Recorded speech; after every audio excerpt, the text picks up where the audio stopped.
salam damai dalam kasih Kristus, Bapak Ibu, saudara-saudari. Menjadi doa dan harapan saya, Bapak Ibu dan saudara-saudari bersama keluarga dalam keadaan sehat walafiat, tidak kurang satu apapun. Hari ini kita akan membahas isu yang sementara ini sangat hot atau sangat panas dibahas di tengah-tengah bangsa dan negara kita, tetapi juga di dunia ini, yaitu isu Israel Palestina. Karena itu saya memakai baju Pray for Palestine, Pray for Israel. Itu yang menjadi tema kita hari ini, bahwa kita harus berdoa untuk Palestina dan kita juga harus berdoa untuk Israel. Mengapa itu penting kita lakukan? Bapak Ibu yang saya kasih dalam Kristus Yesus, alasan yang pertama, Yesus mengajarkan tentang cinta kasih, bagaimana kita harus menjadi garam dan terang dunia ini. Artinya kita hadir di dunia, kita harus membawa damai, membawa sukacita. Kita harus menjadi garam dan terang dunia ini. Itu yang Yesus ajarkan kepada kita, bahwa kedamaian dunia ini selalu menjadi doa kita, menjadi harapan kita, bahwa kita sebagai umat yang adalah seorang pengikut Kristus atau sebagai pengikut Kristus, kita harus membawa damai. Bahkan dalam ajaran Kristus di dalam Injil Matius 5 tentang ucapan bahagia, Yesus berkata, berbahagialah orang yang membawa damai, karena mereka akan disebut anak-anak Allah. Karena itu, satu alasan yang utama dan pertama adalah bahwa kita harus membawa damai. Karena itu, keadaan yang terjadi di Palestina maupun Israel, keadaan yang hilang kedamaian, kita orang Kristen berkewajiban mendoakan supaya ada perdamaian di sana. Alasan yang kedua adalah alasan kemanusiaan, bahwa kita percaya manusia diciptakan oleh Tuhan sebagai makhluk yang sangat mulia. Kita percaya bahwa manusia pertama diciptakan oleh tangan Allah sendiri, oleh sentuhan Allah sendiri. Bahkan Allah menghembuskan rohnya ke dalam manusia, sehingga manusia itu menjadi makhluk yang hidup.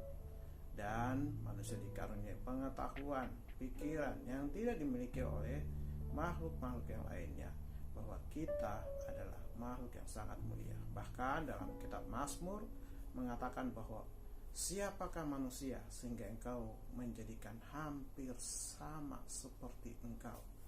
Akhirnya kita menjadi sesuatu yang sangat mulia, ciptaan yang sangat dicintai. Kita adalah bukti cinta kasih Tuhan dalam diri kita.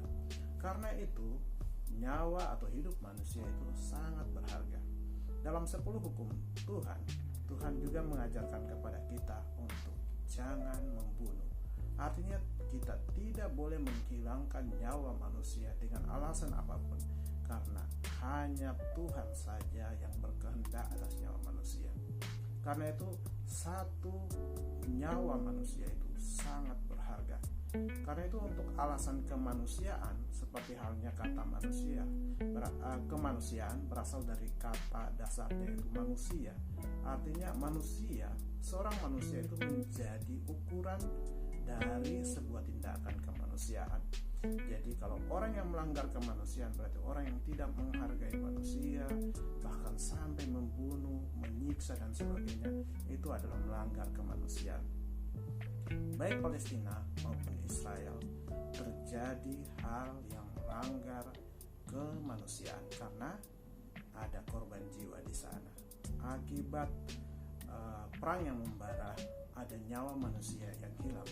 Bukan soal jumlah berapa orang yang mati atau berapa orang yang terluka, bukan soal itu, tetapi soal satu nyawa manusia atau satu orang manusia itu sangat berharga di mata Tuhan. Jadi kalau di sana pada kedua sisi, baik Israel maupun Palestina, ada korban jiwa, berarti terjadi pelanggaran kemanusiaan di sana. Karena itu kita wajib mendoakan itu apa? Agar manusia yang hidup di dua tempat ini memperoleh keselamatan yang daripada Tuhan, perlindungan daripada Tuhan, sehingga nyawa mereka tidak melayang sia-sia, di mana Tuhan menjaga, melindungi mereka, menjauhkan perang ini, sehingga tidak lagi ada nyawa manusia yang melayang dengan sia-sia. Tidak ada lagi orang yang terluka, tapi manusia bisa hidup berdampingan, damai satu dengan yang lainnya, melakukan aktivitas dengan luasa. Kita berdoa untuk kemanusiaan, baik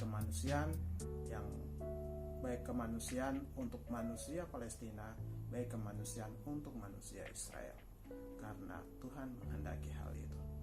Karena itu, sekali lagi, pray for Palestine, pray for Israel, dengan alasan pertama, kita adalah alat cinta kasih Tuhan. Kita harus membawa, sebagai orang Kristen, kita harus membawa damai dan damai di tengah-tengah dunia ini, supaya kita pantas disebut sebagai anak-anak Allah. Yang kedua, dengan alasan kemanusiaan, di mana Tuhan sangat menghargai nyawa manusia, karena manusia adalah ciptaan Tuhan yang paling mulia, maka kita juga harus mendoakan untuk kedamaian, supaya bisa tercipta di sana, di kedua tempat yang sedang berkonflik ini. Dan sekarang sudah gencatan senjata, tapi masih ada riak-riak dari sisa-sisa konflik sebelumnya yang masih terus terjadi, dan semoga rekonsiliasi terus akan terjadi dan benar-benar kedua negara ini bisa hidup berdampingan, sehingga nyawa manusia yang ada hidup di dua tempat ini terpelihara senantiasa. Baik, itu yang bisa saya bagikan di saat ini, dan saya mengajak kita untuk juga memahami bahwa konflik yang terjadi di Israel dan Palestina bukanlah konflik agama. Ini mungkin hal yang terakhir yang ingin saya bahas, ya, bahwa konflik yang terjadi di sana bukanlah konflik agama. Sekali lagi, bukan konflik agama. Ini yang salah dipahami oleh banyak orang. Kadang orang Kristen merasa bahwa Israel itu adalah Kristen, sementara komunitas Israel di Israel sendiri, komunitas Kristen termasuk komunitas yang minoritas di sana. 74 lebih orang Israel itu penganut Yudaisme. Anda tahu Yudaisme?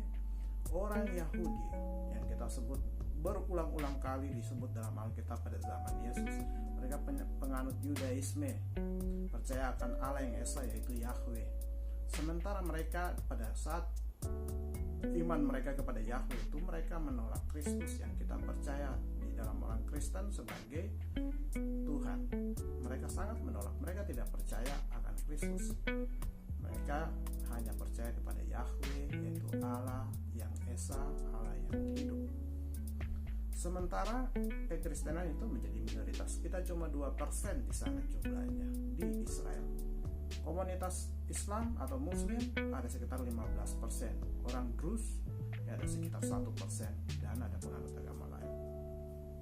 Sehingga kalau dibilang orang Kristen mengatakan bahwa itu adalah konflik, orang Israel adalah orang Kristen, itu salah besar.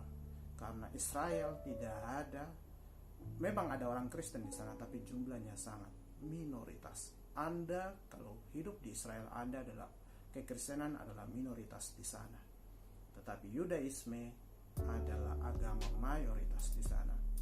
Kemudian kalau di Palestina kita mengatakan bahwa berarti Palestina itu, kita orang Kristen mengatakan bahwa Palestina itu adalah Islam. Salah besar, karena di sana pun hidup gereja-gereja Tuhan. Ada orang Kristen di Palestina, dan jumlahnya itu sekitar 10% di seluruh dunia, ya. Orang Palestina di seluruh dunia yang beragama Kristen itu ada sekitar 10% dari total jumlah orang Palestina seluruh dunia. Yang hidup di Gaza, di tepi barat maupun di Gaza, itu ada sekitar 2% lebih orang Kristen yang hidup di sana, 2-3%. Dan jumlahnya itu lebih banyak ketimbang yang hidup di Israel. Jadi dibandingkan orang Kristen yang hidup di Israel dan di Palestina, lebih banyak orang Kristen itu hidup di Palestina. Jadi kalau dibilang itu Palestina itu adalah, dalam perang ini Palestina itu adalah Muslim, itu juga salah. Jadi ini adalah konflik benar-benar perebutan tanah, menimbulkan konflik agama. Jadi kita sebagai orang Kristen jangan, sekali lagi, jangan salah paham terhadap hal ini. Tuh, panggilan kita yaitu satu. Kita harus menjadi pendoa syafaat untuk perdamaian dunia dimanapun itu, tidak hanya di Palestina dan Israel, dimanapun di dunia, di belahan bumi, ya, di belahan bumi manapun, negara yang sedang konflik pun kita harus mendoakan, karena di sana ada manusia yang hidup dalam suasana yang tidak mengenakan, suasana yang mencekam. Karena itu kita harus berdoa untuk perdamaian supaya mereka bisa hidup tenang, di mana nyawa mereka terjaga, di mana nyawa anak-anak mereka terjaga, nyawa orang-orang yang mereka kasihi terjaga. Itulah panggilan kita. Karena itu sekali lagi saya mengajak orang Kristen, ya, orang Kristen, sekali lagi kita berdoa untuk perdamaian dunia ini, terutama kita berdoa juga untuk dua negara yang sementara ini sedang berkonflik dan sudah menyatakan gencatan senjata atau berhenti untuk berperang, tetapi masih ada riak-riak dari sisa konflik sebelumnya. Kita tetap mendoakan dua tempat ini, baik Israel maupun Palestina, dapat diliputi kedamaian, diberikan kedamaian dari Tuhan, supaya masyarakat yang hidup di sana bisa hidup berdampingan. Toh juga di sana seperti di Yerusalem itu menjadi tujuan wisata kita orang Kristen, ya, jadi wisata religi kita. Setiap tahun banyak sekali orang Kristen yang pergi mengunjungi tempat-tempat tertentu di Israel, terutama di Yerusalem, di mana ada tembok ratapan, ada gereja-gereja yang bersejarah di sana. Tentunya dengan damainya tempat ini, kita pun sebagai wisatawan yang akan berkunjung ke sana pun akan merasakan damai juga dan menikmati keindahan dari situs-situs sejarah kekristenan kita di sana. Baiklah, ini yang bisa saya bahas di saat ini. Saya akan bahas ini mungkin di waktu-waktu yang akan datang. Saya akan bahas tentang fakta lain di sekitaran Palestina dan Israel, supaya kita jangan salah kaprah, jangan kita gagal paham, jangan kita ikut-ikutan dalam hal yang tidak benar. Kalau kita ikut-ikutan pun dalam hal yang benar, yaitu kita ikut-ikutan untuk berdoa, kita ikut-ikutan untuk menjadi pendamai, kita ikut-ikutan untuk peduli terhadap nyawa manusia, kita dukung dalam doa bagi keselamatan semua orang. Terima kasih, Tuhan Yesus memberkati. Keselamatan senantiasa bagi kita, kemakmuran, kedamaian bagi kita dan orang-orang yang kita sayangi, terutama bagi bangsa dan negara kita, kiranya dilindungi senantiasa dari segala ancaman, hambatan, dari segala hal yang akan merongrong bangsa dan negara kita, agar kita semua masyarakat Indonesia dapat hidup damai, berdampingan dalam keanekaragaman.